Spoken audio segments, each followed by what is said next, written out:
त्याबद्दल? जे झालं ते सगळ्यांच्या समोर झालं. मला माहिती आहे हे सगळे दडपणाखाली आहेत. कारवाई काही संबंधित आरोपींवर होणार नाही.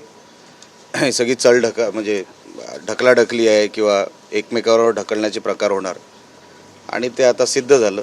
माझं जे PI साहेब आहेत त्यांच्यावर काही आक्षेप नाही. मला ते चांगले अधिकारी आहेत. त्यांचं काम इतर वेळेला अतिशय चांगलं आहे मालवणमध्ये आणि इतरही जिथे जिथे ते होते त्यांनी प्रामाणिकपणे काम करायचा प्रयत्न केला. PI साहेबांवर माझा अजिबात आक्षेप नाही किंवा DYSPंवर पण नाही. पण जे दडपण आहे ते स्पष्ट दिसतंय. ते कोणाचं दडपण आहे आता मला काय वेगळं सांगायची काही गरज नाही. मी जेव्हापासून म्हणायला सुरुवात केली की कोकण हायजीनपासून सगळं हे माझ्यावर लक्ष होतं, टार्गेट करण्यामध्ये आपल्याला कुठेही कमी पडता कामा नये अशी सगळी चर्चा त्यांच्या ऑफिसमध्ये रंगायची, जी आम्हाला बाहेर कळायची. आणि म्हणून ती चर्चा कोण करत होतं ते सगळं मला माहिती आहे. डिपार्टमेंट कसं वागणार आहे तेही मी तुम्हाला सांगितलेलं आहे. होणार काहीच नाही. आरोपी सुटलेले आहेत.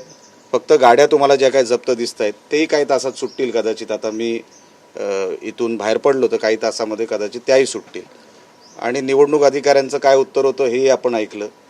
त्यांनी तिकडे झाकायचा प्रयत्न केला, इकडे ह्या साहेबांनी झाकायचा प्रयत्न केला. या झाकाझाकीमध्ये प्रकरण हे दाबलं जाणार. हे सगळे जे कोण पैसे वाटणारे होते, क्रिमिनल होते, जे काय घेऊन फिरत होते, सगळे बिना नंबर प्लेटची गाडी स्मगलिंगची फिरवत होते, ते सगळे मोकाट आहेत. आज ते त्या प्रक्रियेमध्ये गेले ते परत त्यांच्या उमेदवारांना निवडून आणण्यासाठी. ठीक आहे, माझी काही हरकत नाही. मी माझे प्रयत्न करणार. जसं मी तुम्हाला सांगितलं, जे कोण ज्यांचा रोल मला वाटला की ह्याच्यामध्ये आहे ह्या केसमध्ये, तर तसं मी वकिलांशी बोलून त्याच्यावरती काय फाईल करता येईल, सेशन कोर्टात फाईल करायचं आहे किंवा हायकोर्टात फाईल करायचं आहे, मी माझ्या वकिलांबरोबर बसून त्याच्यावरती आता बाकीचं पुढचं जे काय ते त्यांच्याबरोबर बसून डिस्कस करून पुढचं पाऊल टाकेन. एक प्रश्न आहे सर, उपमुख्यमंत्री एकनाथ शिंदे ज्या वेळेला सभेसाठी आली होती, हेलिकॉप्टरमधून उतरल्यानंतर त्यांच्याकडे बॅगा होत्या असा दावा करत तो एक व्हिडिओ संजय राऊत यांनी पोस्ट केलेला आहे. बघा, निवडणूक आयोग कुठल्याही हेलिपॅडला स्वतःचे कॅमेरे घेऊन असतात, बरोबर आहे. आणि ते सगळी चेकिंग केल्यानंतरच पुढे माणसाला जाता येतं किंवा दौरा कंटिन्यू होतो. हा काय कॅमेरा किंवा हा काय व्हिडिओ आज बाहेर आला का? त्या दिवशीच आला आहे. अच्छा, हे निवडणूक आयोगाचं काम आहे. कुठलंही हेलिपॅड, कुठलंही हेलिकॉप्टर लँड झाल्यानंतर पहिले कॅमेरा घेऊन घुसणं हे निवडणूक आयोगाचं काम आहे. तुम्ही तेव्हाच तक्रार करायला पाहिजे होती. तुम्ही तेव्हा तक्रार केली नाही. आता तुम्हाला काय पराभव दिसायला लागला म्हणून तुम्ही हे जे काही प्रकार करताय हे काही योग्य नाही. चुकीचा प्रकार घडला असेल तर तुम्ही चुकीला चूक म्हटलं पाहिजे. पण नुसते आरोप करायचे असतील तर त्याच्यावरती काही उत्तर आपण देऊ शकत नाही. शेवटचा प्रश्न, काल रात्री 2 गाड्या पकडल्या, आज तुम्ही निवडणूक निर्णय अधिकाऱ्यांची भेट घेतली, आता पोलीस दलाची घेतली, या सगळ्या संदर्भात शिंदे साहेबांसोबत काही तुमची बोलणं झालेलं आहे का? नाही, मी त्यांना नंतर ब्रीफ करीन काय काय झालं ते. पण साहेब माहिती काढत असतील. पण मी सकाळी 5:30 वाजेपर्यंत पोलीस स्टेशनमध्ये होतो. त्यानंतर मी काही आपली लोकं कुठे कमी पडू नये ह्याच्यासाठी मी यंत्रणा लावली.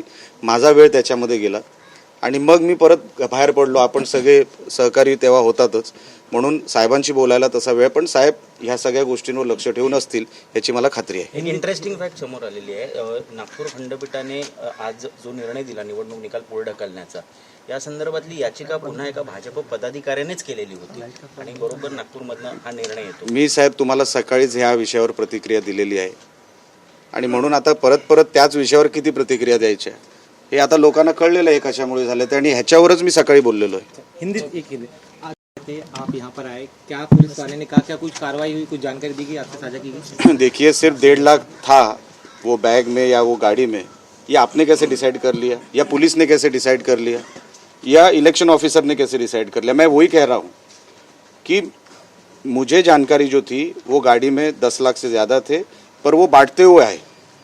जहाँ जहाँ उनको एनवलप देना था उन्होंने बराबर वहाँ पे एनवलप दिया, और जो बचा हुआ पैसा था वो 1.5 लाख था. देखिए, सिर्फ 1.5 लाख था वो बैग में या वो गाड़ी में, ये आपने कैसे डिसाइड कर लिया, या पुलिस ने कैसे डिसाइड कर लिया, या इलेक्शन ऑफिसर ने कैसे डिसाइड कर लिया? मैं वही कह रहा हूँ कि मुझे जानकारी जो थी वो गाड़ी में 10 लाख से ज़्यादा थे, पर वो बांटते हुए आए. जहाँ जहाँ उनको एनवलप देना था उन्होंने बराबर वहाँ पे एनवलप दिया, और जो बचा हुआ पैसा था वो 1.5 लाख था। शायद 10 लाख से ज़्यादा हो सकता है या बहुत ज़्यादा हो सकता है। वो इंक्वायरी में पुलिस डिपार्टमेंट जा ही नहीं रहा है, इलेक्शन ऑफिस जा ही नहीं रहा है। इलेक्शन ऑफिस क्या ढूंढ रहा है? सिर्फ 1.5 लाख था। वो 1.5 लाख तब था, उसके पहले कितना था, वो कहाँ कहाँ पे जाके आया है, वो इन्वेस्टिगेशन कौन करेगा? वो इन्वेस्टिगेशन नहीं हो रहा है। उस दिन भी बैग पकड़ा गया, वो पैसा आया कहाँ से, वो इन्वेस्टिगेशन नहीं हो रहा है। अभी प्रेशर में है सब लोग, तो ये शायद पता भी नहीं चले कि ये पैसा आया कहाँ से, जाएगा कहाँ, या वो जो पकड़े गए उनका होगा क्या, उनके ऊपर केस भी होगी कि नहीं, किसी को कुछ पता नहीं है। कोर्ट अप्रोच करने के बारे में आप विचार करो। हाँ जी, मैं कोर्ट में जाऊंगा, क्योंकि मुझे कहीं से भी रास्ता नहीं दिख रहा है इसमें कोई डिसीजन पे आने का, क्योंकि हर तरफ से सिर्फ मतलब वो बोलते हैं ना, पासिंग द पार्सल चल रहा है कि ये मेरी जिम्मेदारी नहीं थी, ये उनकी जिम्मेदारी थी, और इसके लिए मुझे ऐसा करना पड़ेगा। मेरे मन में नहीं है, पर मुझे कोर्ट में जाना पड़ेगा।